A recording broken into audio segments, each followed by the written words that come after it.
So I'm in a 2013 Ford Explorer. Just got dropped off. The owner said that they think it needs brake pads, rotors, and a ball joint.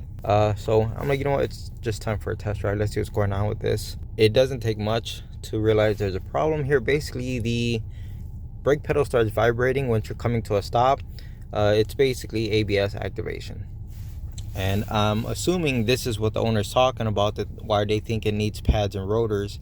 So you can see I have my wheel speed sensors set up right here, okay? All four wheels, right front, right rear, left front, left rear, okay? So let's go out for a drive. You don't gotta drive very fast. And you guys might even be able to hear when the ABS kicks in.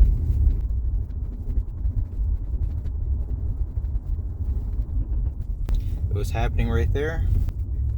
We're gonna have to get some more data, so I'm gonna keep driving around. Okay, you can see the pattern that's developing on the left side of the car. Let's look at the right side. A lot of it kind of looks the same, but one of them looks different. All right, let's continue to drive.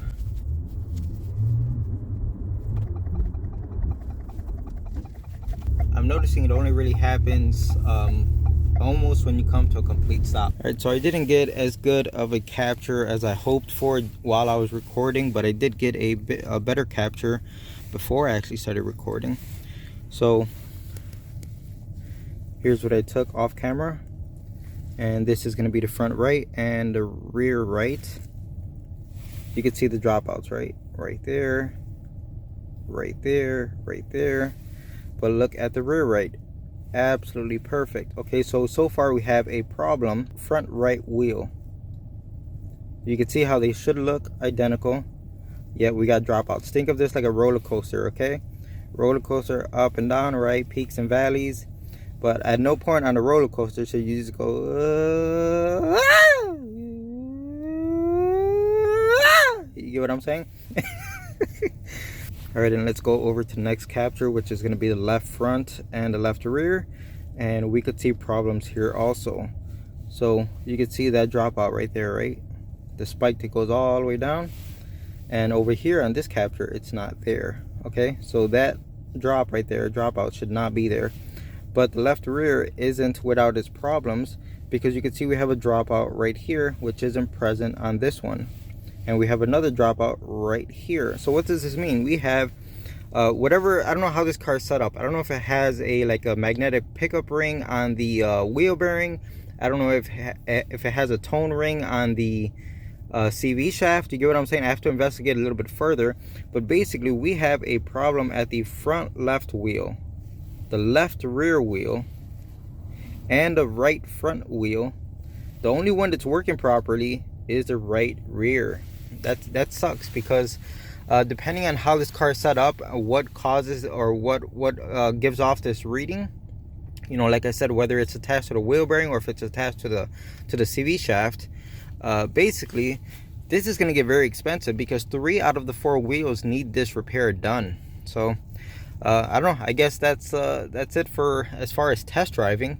The next step would be to get it into the garage and take a closer look at this. All right, so I got the front end of the Ford jacked up, and yes, the ABS pickup is integrated into the wheel bearing, and you can see the sensor right there overlapping that pickup ring. I'm trying to get it to focus, okay? And this is the front right side. I've spinned the wheel all the way around, and guys, I'm not seeing any missing spots on the magnetic ring that's on the wheel bearing. I went ahead and cleaned it off with a small brush so you could see it better, because it was a little bit more dirty. But yeah, I'm not seeing an actual missing spot. And the same thing for the front left side. I spun the wheel all the way around, and I don't see any missing spots. So that sucks. I was hoping to get something more definitive, but I do see front stabilizer links that are broken. All right, so now we're on the front left side, so I'm gonna go ahead and spin the wheel. And sure, I see some dirty spots right there on the pickup ring, but I don't see anything missing. And I'm actually gonna go ahead and clean off that one piece of metal that was in the path. Who knows, something like that could be throwing off the ABS sensor. And that's just like salt right there, those little specks. That's not missing material off of the wheel bearing. And there was that part I was talking about, that little like speck of rust right in the middle. That is exactly right where ABS sensor would be picking up. So I don't know if that's interfering.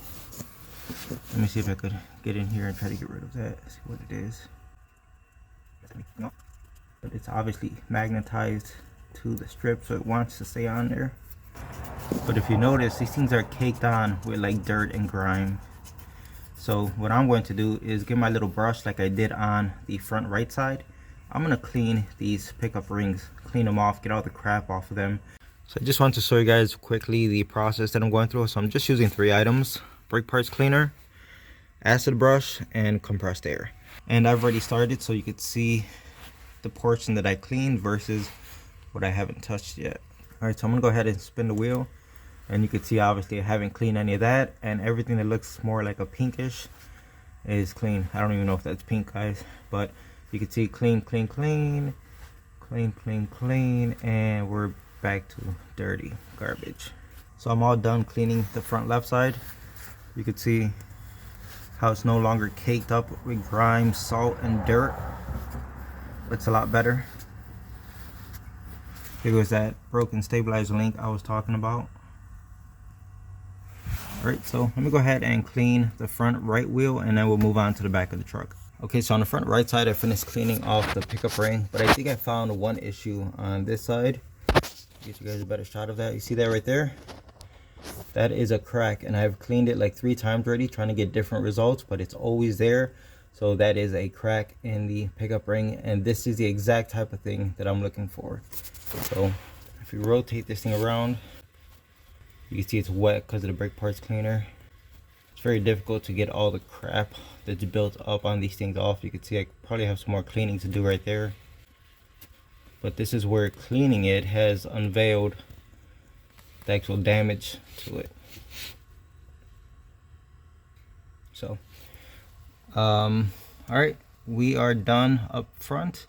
Now on the front left side I didn't notice any cracks, but maybe I should go take a closer look at this thing, because you know the scanner is not lying to us. The scanner is showing that there is a problem on 3 of the 4 wheels. So far we found one of them. Okay, so I got both of the rear wheels off of the ground, but guys, that's not enough to spin the wheel because this turret is all-wheel drive, and without the front wheels off the ground it's not going to happen, and I'm not doing that. The joys of not having a lift. So you can see it right there, and I can only move it so much. That's about all I can move it. And yes, it's filthy. I can't see like the top left hand corner or the top, barely any of the top right hand corner of this pickup ring. But I'm doing what I can. So I don't know if there's a bad spot somewhere on top, but for right now it just looks like the rest of them. It just looks dirty, but I don't see any like physical missing pieces off of it. Okay, so the car is still pretty much doing the same thing, activating the ABS. But guys, I'm looking at the ABS codes and I'm like, how did I miss this before? I swear, didn't I do a full system scan? I'm gonna have to look back at the beginning of the video, look at my footage I recorded, because I decided, I was like, you know, let me go into ABS and check for codes, and sure enough there's codes in the ABS. You can see we got codes for steering angle sensor. Now I don't know if that would activate an ABS. It's possible. Battery voltage codes, not worried about that. But we have rear right tone ring. Rear right is the one wheel that we were saying that there isn't an issue with. Again, steering wheel angle sensor, and again rear right tone ring, so same codes. But here's the thing. So I took screenshots right now while I was driving. So here goes both of the left wheels, so left front and left rear, right front and right rear. And right here, guys, right at that little valley, the ABS was activating. So we could see it activating on the front right, but now it's also activating on the rear right. And you can see all the dropouts are mimicking everything going on up front. See this? So before, where the rear right looked perfect and the other 3 had what looks to be dropouts, now all 4 of them have dropouts, which is really weird because I didn't even touch the front. Guys, I didn't even look at it. So yeah, I had nothing to do with that. But here's what I really find interesting. So these are 2 screenshots that I just took from the test drive just a few minutes ago. Look at the dropouts, okay? So that valley, and this one, right? Left front wheel. Look at the left to rear wheel. That valley, that valley, that valley. You see them matching up perfectly? They're in the exact same spot, the exact same dropouts. And then we go to the right side of the car. Look where the 3 dropouts are. 1, 2, 3. 1, 2, 3. All 4 of these dropouts are in the same exact spot. There's no way in hell that all 4 of these magnetic pickup rings on the wheel bearings have failed in the same exact manner at the same exact spot. Make it make sense, guys. It's not gonna. So this explains why I didn't see any codes in the ABS system, because the first thing I did when I got in this car is I did a full system scan, and I just did that again. As you can see, ABS normal, no codes. How is that possible? Because we just came out of the ABS module and there was clearly codes, but when you do a full system scan, normal, no codes. Are you kidding me? And there we have it. As you can see, we clearly have codes in the ABS module, yet when you do a full system scan, no codes. It defeats the purpose of a full system scan. It's so stupid. Ford garbage. Well, since there is specifically just a code for the rear right side, I want to go ahead and look at that wheel. It's the only wheel I didn't look at, so I think it's time to do that. Okay, so here I am on the rear right side, and it looks just like the other ones, but we do see like a big chunk of rust right there, right in the center of that magnetic pickup ring. So that could be obstructing the signal from getting to the sensor. But I use a mirror to look around it, and I don't see any giant missing spots, which is what I was expecting because we're not seeing it on the scanner. But that one little piece of rust stuck to it right there, that might be a potential problem, so I'm going to go ahead and try to remove that. Right, there we have it. I just kind of reached in there with my finger and try to wipe it off. You can see where I was cleaning the pickup ring, removing all that old dirt and grime. Let's do one more short test drive. Oh god, this is embarrassing. You're not gonna believe this, guys, but I've been driving it around the block. I probably have around 3 or 4 rounds already, and it hasn't happened a single time. And of course I pulled over and I was like, you know what, let me go ahead and clear the codes out of the ABS module. So I went ahead and did that, and that's all clear. And I was like, you know, let me keep driving it. And again, not a single time. It was very consistent, this thing. Almost every single stop that ABS was activating. And now I can't get it to act up after I removed that one little speck of rust that was on the rear right wheel ABS pickup ring. Isn't that wild?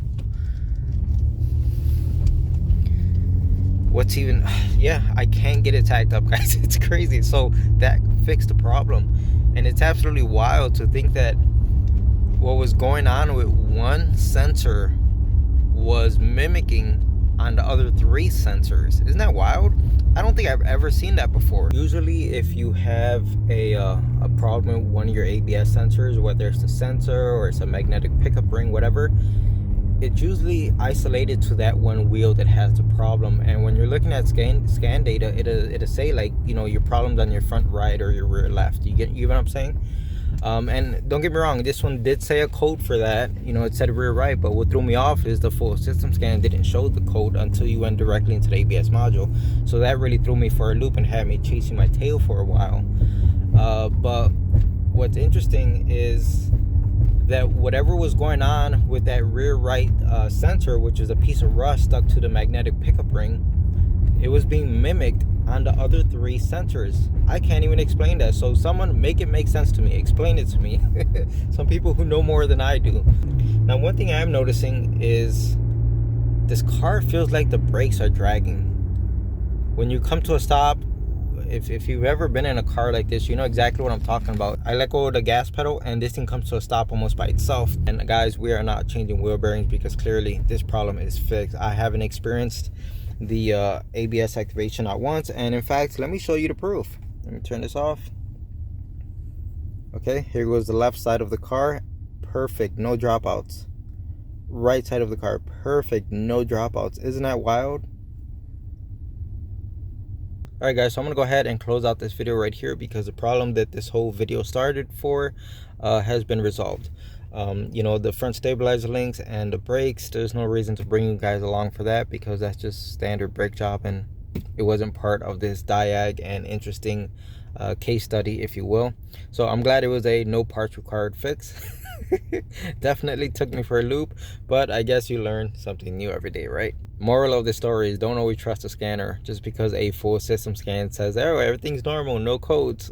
Dig a little deeper sometimes, okay? So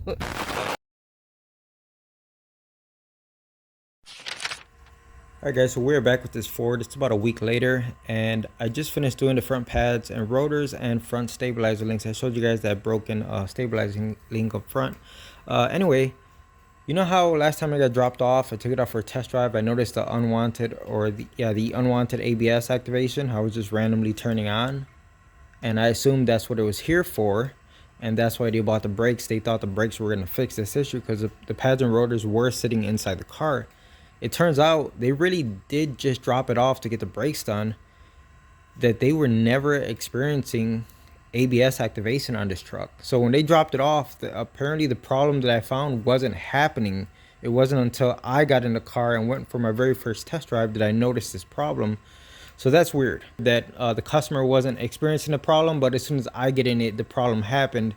Anyway, like I said, I just finished doing the front brakes and stabilizer links, took it out for a test drive, and things don't sound right. First of all, the pedal feels very mushy, like something's off. I checked the brake fluid and it's as dark as mud water, so of course it needs a brake fluid flush. But I'm also noticing something from the rear, that the car almost feels like the rear brakes are dragging, specifically on the rear passenger side. And you know, if you look at this rotor, you could even see hot spots. You guys see that? See the dark spots? And I could hear like metal contracting because of the intense heat over here. I just finished getting back from a test drive. You know what, let's where's my tool? Oh yeah, battery still works. Okay, let's check the front brakes. Okay,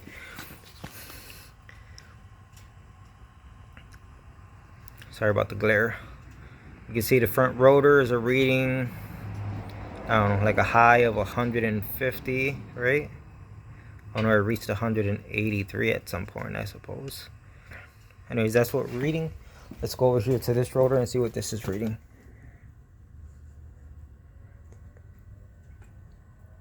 Look at that.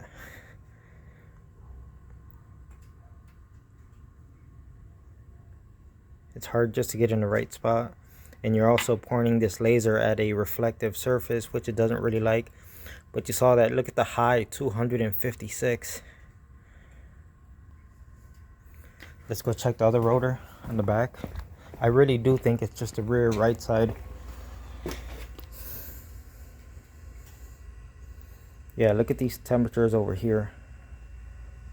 You know what, let me turn off this light. I know it's interfering, but look at these temperatures over here. Nowhere near what the rear right side is reading. Just so we have a baseline, I jacked up the rear left side first. You can see I could easily move that. Caliper doesn't seem to be locked up. Now let's go on the other side. All right, so this wheel is off of the ground. And look at that. I cannot move this. Let me try with my strong hand. That is rock solid. Oh, wait a minute. I get to move a little bit.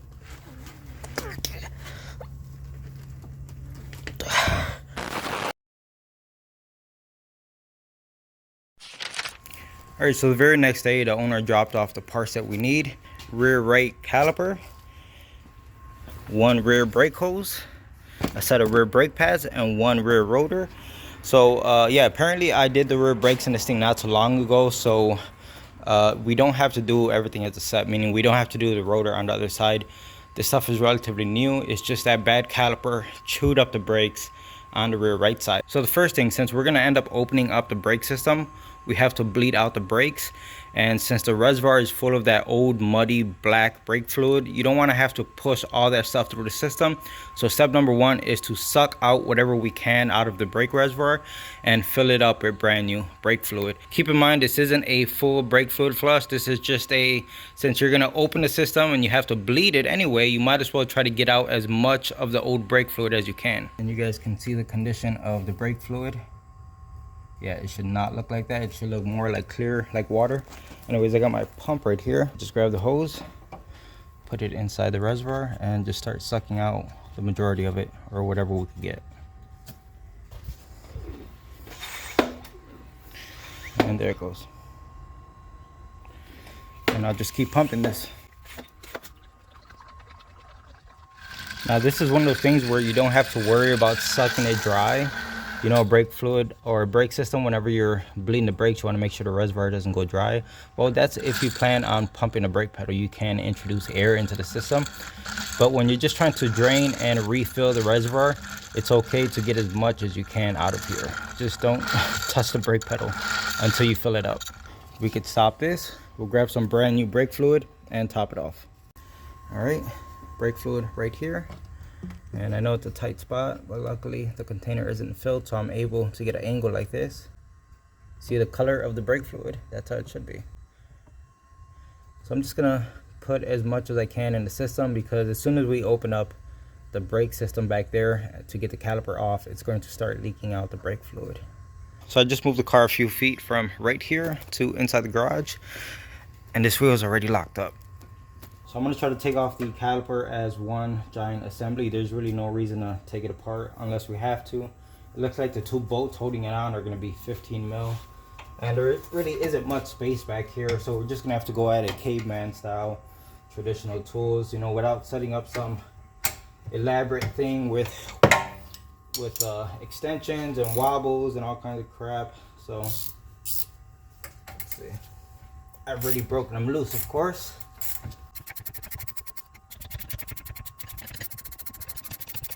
Here's a pro tip: if bolts on a caliper are fighting you, don't fully take out one. Just loosen it, or take it out and then thread it back in just a few threads.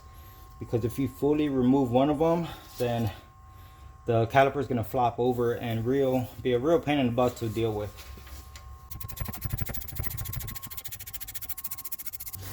There we have it. This should just come right off.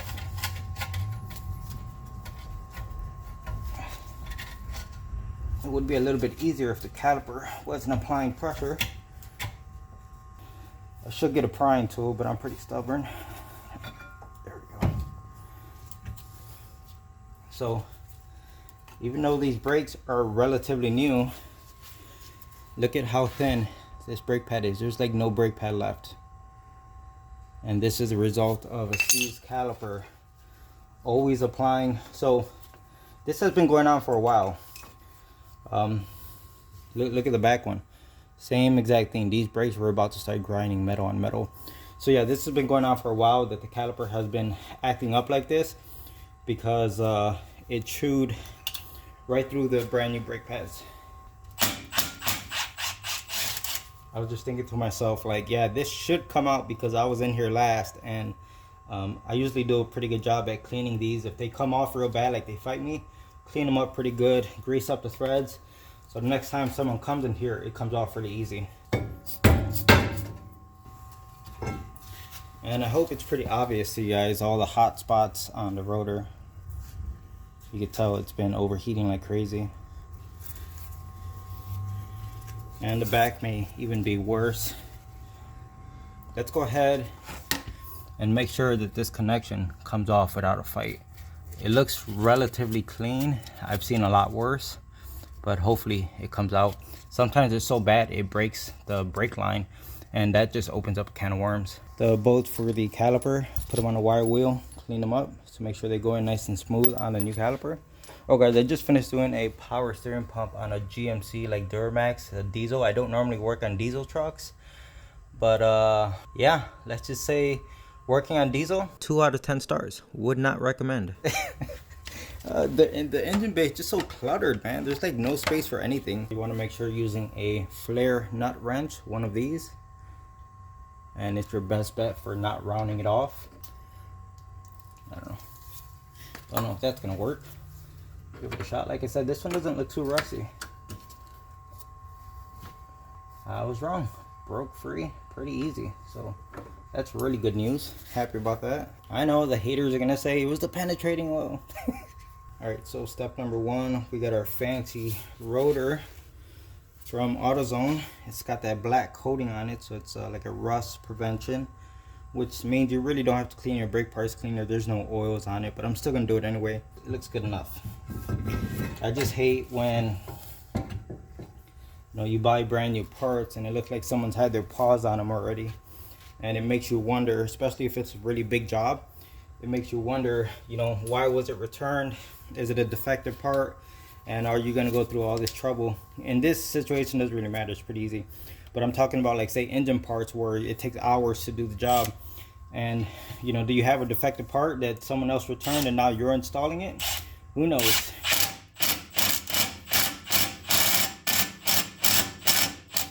The joys of working on cars. Okay, so the rotor's in place. That's not going anywhere. I just realized the flash on my phone turned off, which means my battery's low. So instead of pushing through and giving you guys a crappy video where you guys can't see anything, I'm going to take a break, go charge my phone, and we'll be back. So I got the parking brake cable disconnected from the caliper. The easiest way to do that was just to remove the nut that goes right there and take off the bracket. As you can see, I got the caliper hanging. Normally you wouldn't want to do that, but all this stuff is getting replaced. It doesn't really matter. So as you can see, I got the new brake hose already connected to the caliper. It's all torqued down. Let's go ahead and disassemble the caliper now. Number one, because we need to get the pads in here. Number two, I want to check the slide pins. Just because it's new doesn't mean it has been greased up properly. So it's something that you always want to check. I've seen brand new calipers come with zero grease on these slide pins. So it's not a bad idea to check them. Like, I could tell this right here has grease on it, but they're always pretty skimpy with the grease. So it doesn't hurt to add just a little bit. Make sure you purge all the air out of there so it doesn't create an issue. Alright, so now we got a bag here with our brand new hardware kit. So we're going to install these before we put the pads on. And these just pop in. Next we can install our caliper bracket. Now from factory, these bolts did come with thread locker on them, so I put a little bit of blue thread locker on them.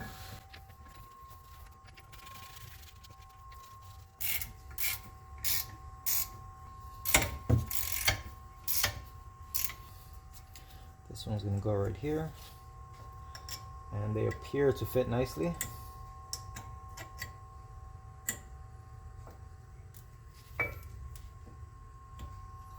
Maybe I spoke too soon.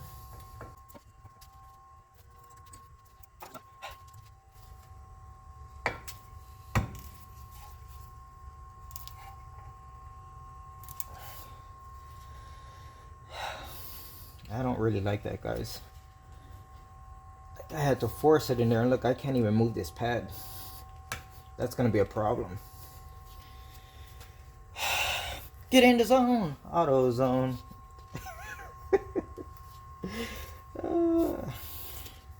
Let me check how the back pad is gonna fit.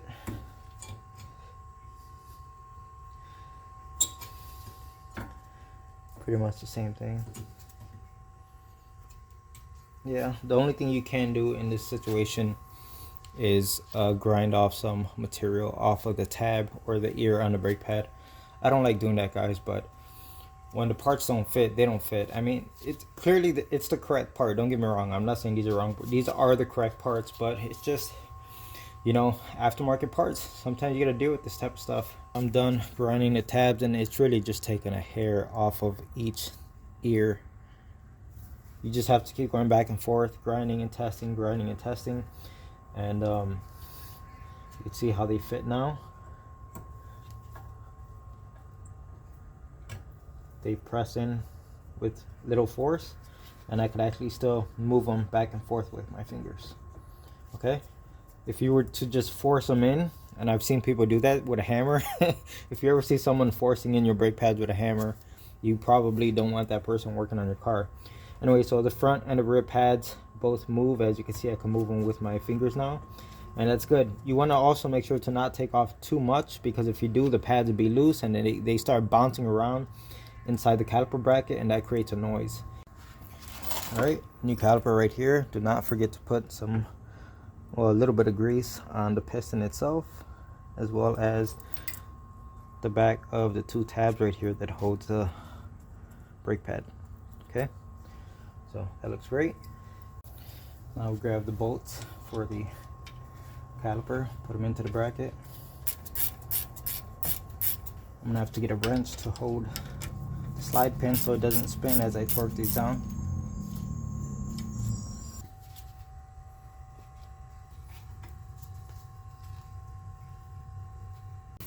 So the parking brake is all taken care of. As you can see, it's connected. Now I want to go ahead and remove this retaining clip for the brake hose. Alright, so I got my pan set up. After I get this disconnected, I'm going to hit it with some brake parts cleaner and compressed air to try to clean up the threads before we thread it into the brand new brake hose.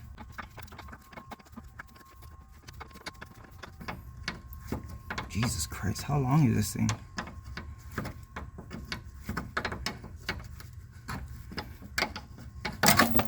There we go.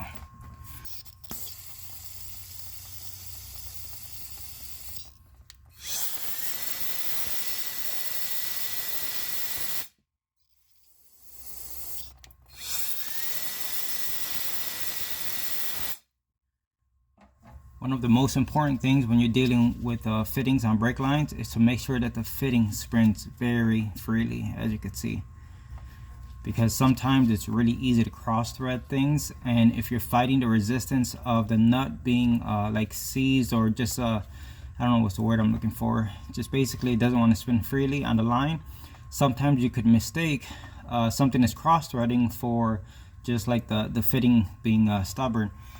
Trust me, I've been on that road, and you live and you learn. So that's how you want to see your fitting. See how it fell into place?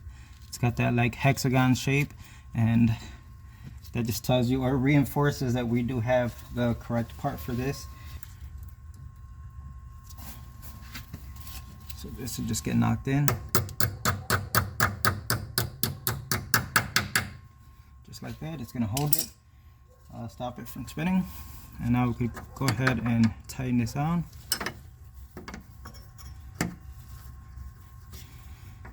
I'm using a regular wrench right now since everything is just spinning freely, and once we get to the point where we have to torque it down, I'm going to grab the flare nut wrench just to help prevent rounding off the nut. Now this is something that you just kind of have to get a feel for over the years of working on cars. You just know when to stop and not to pull the threads on this or damage anything. So that right there feels pretty snug to me. I wouldn't want to push it anymore, and that should not leak. So what I like to do next is whenever you're done making a brake connection, always clean it off. Get it as dry as possible, because when you're here inspecting for leaks, you don't want to be able to misinterpret like an old leak for something that's new. Now we have to crack this free and basically let the air out of the system, as well as let the old brake fluid just kind of drain out. So when things are new like this, it should not take much. You should be able to just crack it free, and very soon here we should get brake fluid coming out of there. Alright, so I've been waiting here for, I don't know, 2-3 minutes and still nothing. So I'm going to try to speed up the process here. I'm using my vacuum pump connected to the bleed nipple, and I just want to pull a vacuum out of the system until brake fluid starts to come out, and we could see right through the hose when that happens. Let me turn off this light so you guys can see. And this is just basically helping the brake fluid move along faster.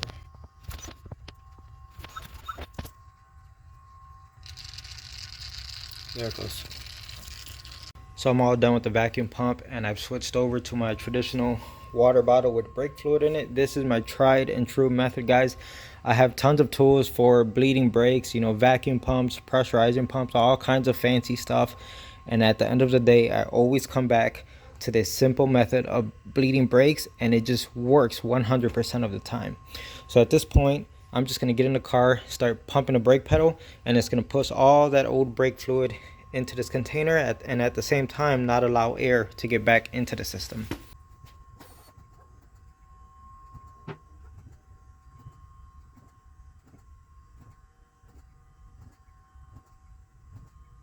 So I'm done pumping the pedal, and if I know it's hard for you guys to tell, but I could see that there is brake fluid throughout this entire line going all the way into the bottle. Let me go ahead and wrap up this whole bleeding procedure. One thing is, even though we're pumping the brakes, look at this, bone dry, nothing coming off of this fitting, and the one down here, bone dry. Looks good. So I showed you guys what the brake fluid looked like before, and that's after. That's a pretty big improvement.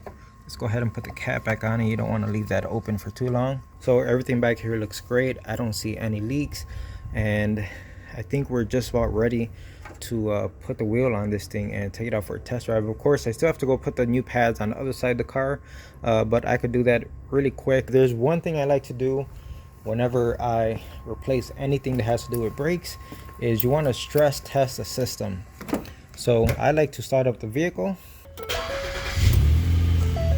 and what I like to do is push on the brake pedal pretty hard, almost trying to like simulate an emergency stop, and just keep my foot on the pedal for like, I don't know, 30 seconds to 1 minute, and go back there and check all my connections and make sure that there aren't any leaks.